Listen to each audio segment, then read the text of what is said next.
Hey y'all. As y'all know from the end of last week's episode, we decided to split the recording into 2 weeks to try and bring it down a little bit and listening time. This episode is going to be us talking about the chapters 15 and the epilogue, and then a bit of a conclusion, what we thought on the whole. There's a bit of a confusing bit at the end of our talk where I say that I don't know what we're going to do for Christmas week, blah, blah, blah. Ultimately, we did actually record an episode going over the movie. We recorded that last night, and so I'm going to have that edited and ready to go on Wednesday the 26th, the day after Christmas. So be looking forward to that, although it is probably a little bit of a shorter episode. It's longer than this week's episode was. This was a pretty short episode after everything was cut into pieces as it was.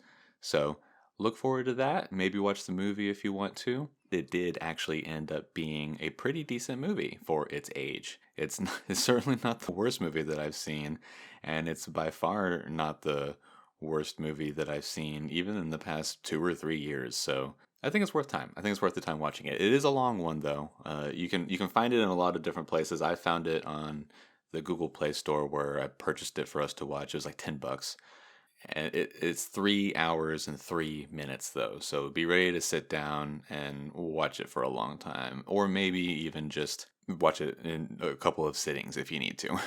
It does seem like it was shot to be a 3-part miniseries. There was some research that we tried to do to find out if that was the case, and a couple of things seemed to be conflicting, but you could watch it in 3 1-hour sittings. I thought it was decent enough. There's some things that they changed for sure, which you'll hear us go over in that week's episode. It kept the main story well enough that it's not like a totally different experience. It's not unrecognizable from the story that we ended up enjoying pretty thoroughly from the book itself. So check that out. With all that in mind, this is the final episode of our reading of Salem's Lot. It's pretty short, like I said. Well, I hope that y'all enjoy it, and I hope that y'all have a happy holiday. Well, you'll hear from us next week with the movie, but you won't hear anything contemporary from us until the new year. So we'll talk to you all then. Chapter 15, Ben and Mark. Ben and Mark check into a hotel in New Hampshire. The next morning, Ben goes back to the lot to take care of some, close some loose ends and take care of some final business. He first goes to Ava's boarding house, goes to his room, and where he finds his manuscript and burns it. Gets rid of that. I sort of felt like he was about to burn the whole boarding house down because he just lights it on fire in his room. Mm-hmm. But, it felt like everything was going up in flames, but no. And then he finds that snow globe that he had taken from the Marston house years and years and years ago when he was a kid. Yeah, it tells this little story about how he's like staring into the snow globe and how it's like this eternal winter that's never changing, and ever since he was a kid, like when he had an overactive imagination. And he'd look in and he could see the little house up there in his snow globe, and how he'd think like there'd be a creepy white hand pulling like back the drapes. Shutter. Yeah, and you could see the face of Barlow, and he's like, "I'm done with this snow globe," right, and he throws it across the room. Yeah. Or like whenever he was a kid, it was the face of Hubert Marston, mm-hmm. and now it's the face of Barlow. Yeah, so it's just another representation. Or was it his face? I think it was his own face. It might have just been his own inner demons, because I think it was his own face. There's so much symbolism in that sentence, basically. Mm-hmm. What however long that. Yeah, no matter what the ending of it was, whether it's Barlow or Marston or himself, they're all accurate. Yeah. And it's all about exercising his inner demons, mm-hmm. and then ultimately facing this ultimate evil in the town. Yeah. He smashes it and leaves.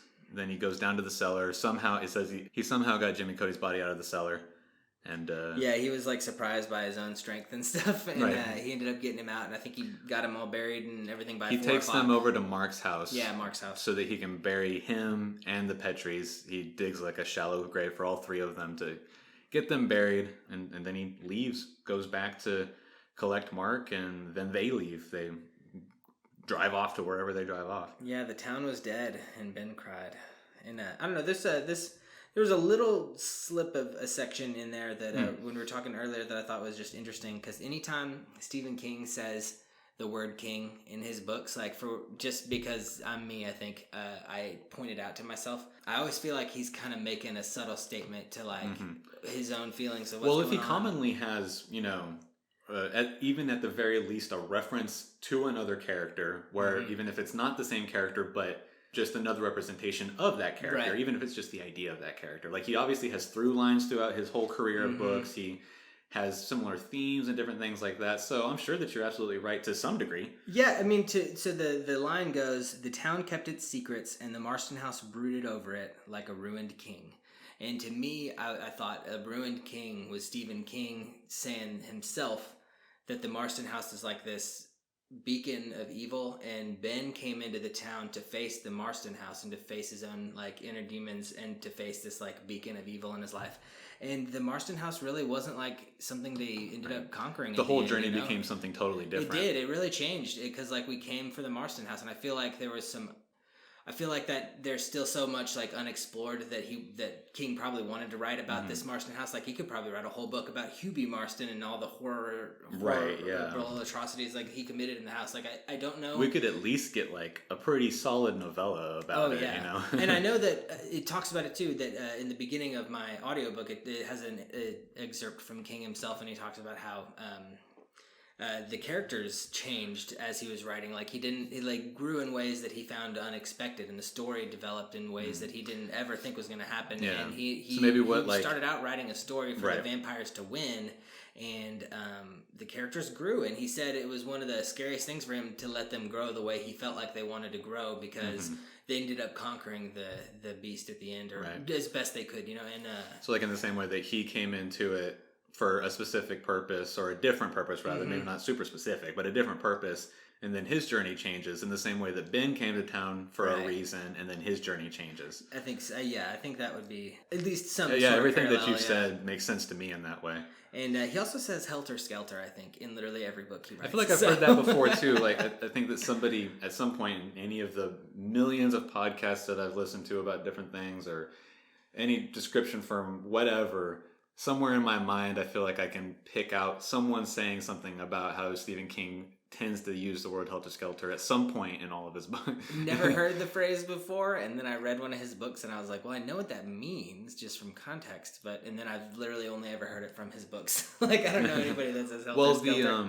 Helter Skelter existed before this, but at least as far as like recent history and culture, it was pretty infamously from the Manson murders, where, you know, Charles Manson had like his following, and he got them to go kill those people, and in blood they wrote on the walls a bunch of different things like pigs and things like that, but one of the phrases written on the wall in blood was Helter Skelter. Really? Yeah. No wonder he does it, that creep. And then there was also and I mean, this may or may not have been in reference to that specifically, but there was a Beatles song named Helter Skelter, and which they like caught some flack for that reason. Like, oh, y'all referencing the Manson murders, blah, blah, blah. And they're like, no. Dude, we don't even talk about that. We're in the UK. Like, we don't think about your problems. Right. So there may be some connection there in King using that. Maybe, yeah. Or at the very least, that's interesting. I had no idea about that. Sort of to, at the very least, like evoke a feeling, you know. But so that's the end of the book. Well, then we have the Ben with Muir the scrapbook. Yeah, the epilogue here, where we open up with 2 more George Seferis poems. King is evidently a pretty big George Seferis fan. We've gotten like 5 of his poems throughout this entire book. Is that all he is? Just a poet? All he is. Like, that's not hard. He was, well, I mean, that wasn't even like his actual career. That's what I was thinking. I thought he was something else. He was like a lawyer or something like that whenever I first looked him up. But he was also a poet, and, you know, which caught traction later on in his life, and then, like many artists, became more famous after he died. Yeah, once there was an end to the work. Right, but yeah, George Seferis was that Greek poet that we've seen several things from in the beginnings of, you know, all of these parts, I think, at this point.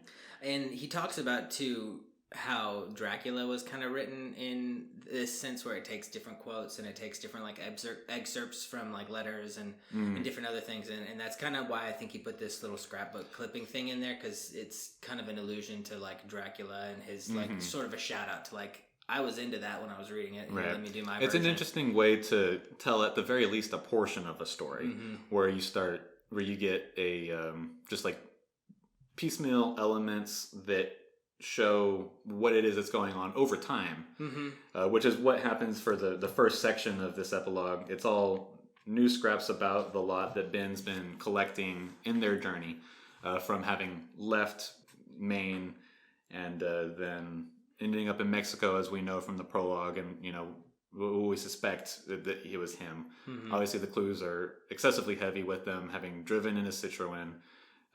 And then with it being the tall man and the boy, and the tall man was an author, and they had done some sin, and the boy learning Spanish in like a week. Yeah, he's like super smart and blah blah blah. So you'd almost have to be not paying attention at all to not know that that's who it is.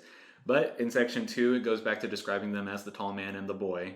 They arrive in Portland, where they stay at a hotel for 3 weeks. Every day, the man checks the paper. The paper is now new, though, and not weathered and covered in dog urine like he had been collecting periodically on the way.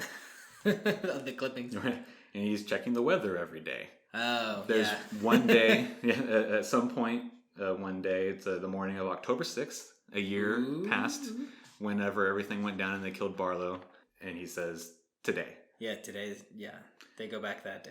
So then that day, it goes back to referring to them as Ben and Mark. Yeah. They return to Jerusalem's lot. The lot has a fire rating of a 5 out of 6, by the way. We know that. The second highest rating. Yeah. The second highest rating. They drive through town, sort of reminisce over, how things have changed. They see how things have changed in the past year. Like the Spencer's Sundries has got a different name. Like somebody tried to make it work again, but it didn't work. The diner's closed down and says it's got a for sale sign. It goes into cafe. Oh yeah, it goes into this long little description about how there's this Raggedy Andy doll that's been it's in a sandbox in a playground. And they sort of envisioned that what is it? Oh, just how she's seen the horrors of the town and everything going on, and she knows all the bad. Another allusion to a Stephen King thing. This is his second book, so very easily he could have pulled a lot of ideas from this one if he was writing spin-offs to keep it in his fantastical world of And I think that this alludes to another one of his books. I'm not 100% sure what the title was, but I know on the cover art I remember seeing a Raggedy Ann doll in a sandbox. It's just, and I never thought anything of it because I hadn't read this yet. So right, yeah. But yeah, I think that might be something I think we might go back to Jerusalem's Lot in another story, maybe, Probably after so. the vampires were there. Right. So they end up in a field. Ben says something to the effect, this is where they think it all happened, referencing the fire of 51. Yeah. They think that this is where it started, though they can't be for sure. It makes the most sense, apparently, according to their investigation. We know, because we're omnipotent, that it was some arsonist kid that ended up becoming a doctor later. Or a lawyer or something. He became something really prolific and but it's speculated. Well, it was just, I don't think he wasn't an arsonist. He just he just threw a match or a cigarette absentmindedly. I thought that the kid was straight up an arsonist, and that they speculated it was a cigarette that had been thrown a butt or whatever that had been thrown out. That wasn't the impression that I got, but I might be misremembering at this point. I've misremembered so much today. I have no idea if I'm remembering. And then certainly now it's been 2 weeks since we got that info done. But the impression that I remember getting was just that it was, in the same way that the current California wildfire was just a mistake. Oh yeah, just a bad campfire on the California wildfire's part. In this situation, what I remember is that the kid just totally absent-mindedly and foolishly just threw a match or a cigarette or something, and it started a fire that got out of control.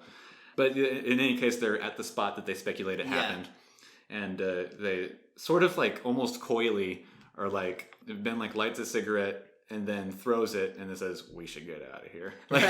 Almost coolly and smartly and just a little too cool for school. One little quote that I took from that was, "It'll be ugly and dangerous, but they say fire purifies, and that should count for something." That was Ben telling Mark, And so they burn it down. They burn down the town. He flicked a cigarette into a bush and fire began. Wind blowing. Tonight, they're on the run. Tomorrow, it's you and me. And then that's it. Yeah, that's the end. So, I think what we can assume, or at least what their intentions are to obviously burn down the town, do as much damage as they can, potentially kill a few vampires, at the very least, get rid of all their hiding places. Yeah, I think that's the best bet. Just get They rid of do the mention there's a line in that last bit where they're talking about what they're going to do, whether it's while they're driving or while they're in the field. I don't remember, but he says that if they get rid of the hiding places, the next night they'll be hiding sloppily because they'll be shaken up, or what they had is gone, so they'll be sloppy about hiding, and then because they'll be all night they'll be in distress, worried about like the fire, and then they won't have time to hide very well. So that's when they're gonna go pick them off. And so what we assume is going to happen is now they're going to spend however long trying to hunt down the rest of the vampires that are in Salem's Lot, which might potentially take forever. Yeah, we have Father Grisson's holy water. I don't know if that means anything. Put in a squirt gun and shoot them all. Right. There's also which I know wasn't in your edition. Maybe it was in different editions that people might have read or listened to or whatever. But I went ahead and read it because it was pretty short. It's entitled in the Kindle Edition, One for the Road, and it takes place several years later. It starts at a bar in Falmouth, which is one of the towns that are near the lot that we have been referenced a couple times in the story. And like some dude shows up at the bar. There's only a couple people. It's like a blitz. So there's a blizzard going on. It's like the dead of winter. I think it's January or something. Mm-hmm. There's two old dudes at the bar. It's just like a little local bar, and they're the only ones that are usually ever there. Every now and then some other regulars show up, but these two are like friends that are always there. Obviously the owner and then the patron.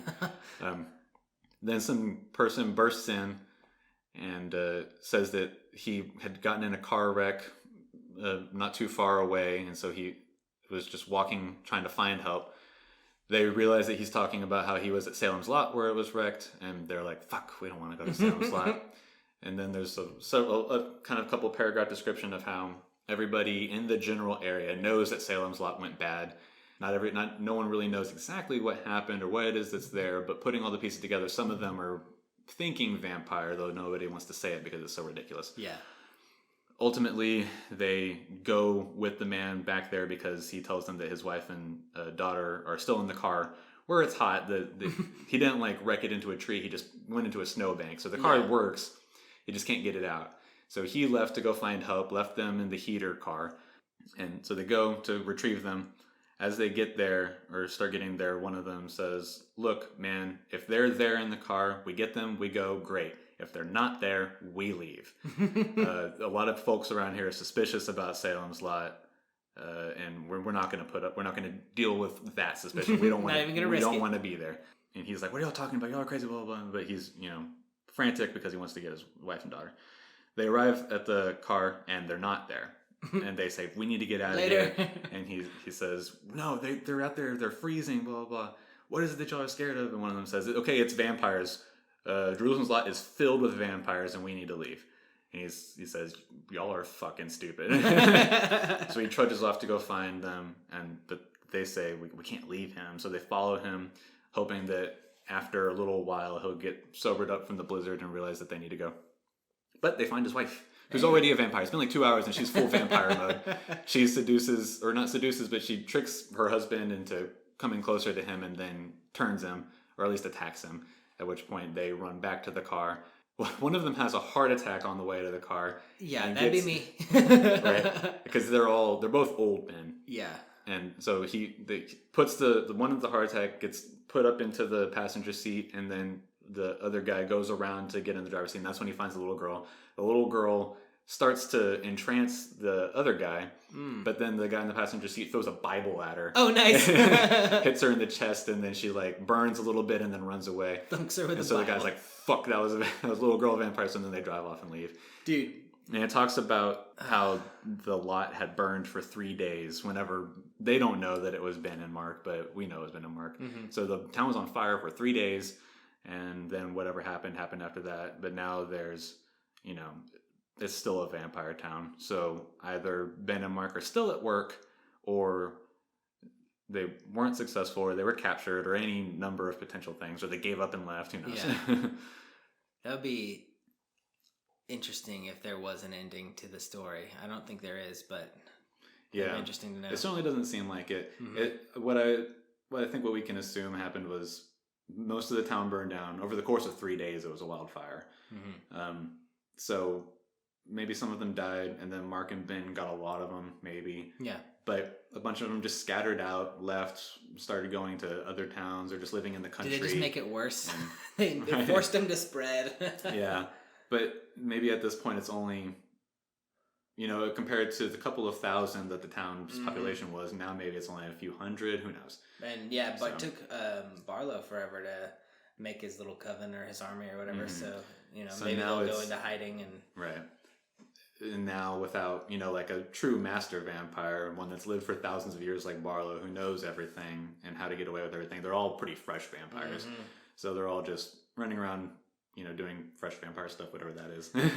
Yeah, just lustful with power, forgetting about the light hurting them. Right, yeah, maybe some of them dying to exposure, different things like that. But they definitely, what is left of the lot is a vampire town now. Because, that's it. That's where King leaves us.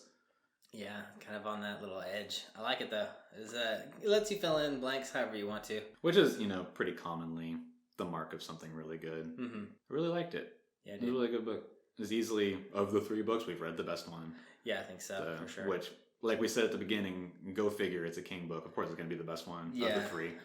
Nothing against Gaiman and Neverwhere, but Neverwhere was also an early Gaiman novel, so he was, coming into his own in his own way, or, just finding it, where King being as prolific and, time-honored as he is, obviously, even his first couple of ones were going to be pretty epic and legendary. Yeah, I mean... Which is the case here. Yeah, when it's Carrie and then Salem's Lot, that's pretty good. Carrie being probably his most famous thing. Certainly it because... might be his most famous thing ever, It's got 2 movies. Oh, 2, they made a new one. There was a remake later on. Obviously, the movie catapulted its fame a little bit more, but, they made a movie of it because the book was so good, so, it'll be exciting to move on to a new book, as it always is, but at the same time, coming down from a high of Stephen King novel, I certainly hope that it can live up to it.